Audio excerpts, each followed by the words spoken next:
राज्य विधिमंडळाचं आजपासून अर्थसंकल्पीय अधिवेशन, कायदा सुव्यवस्था, आरक्षण आणि शेतकरी प्रश्नांवरून अधिवेशन गाजणार।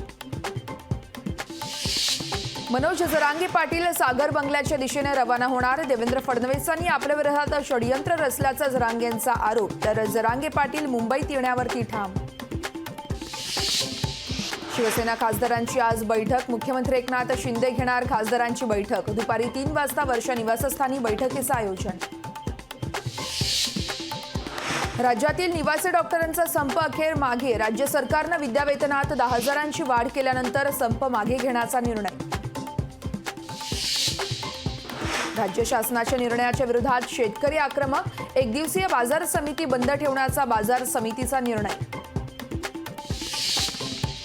दिल्ली सीमेवरील सिंघू आणि टिकरी रस्त्यांवरील काही अडथळे पोलिसांनी हटवले, प्रवाशांना जाण्यासाठीचा मार्ग मोकळा।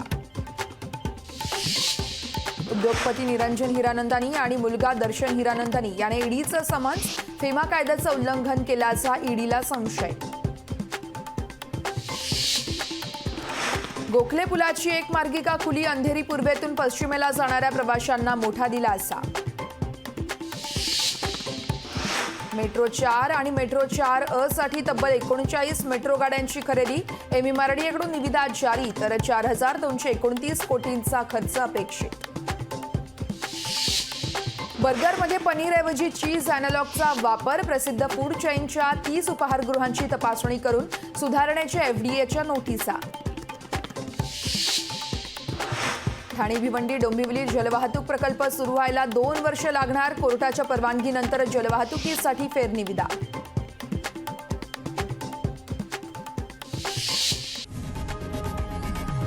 लोकशाही मराठी ऐका, पहा, जागरूक रहा।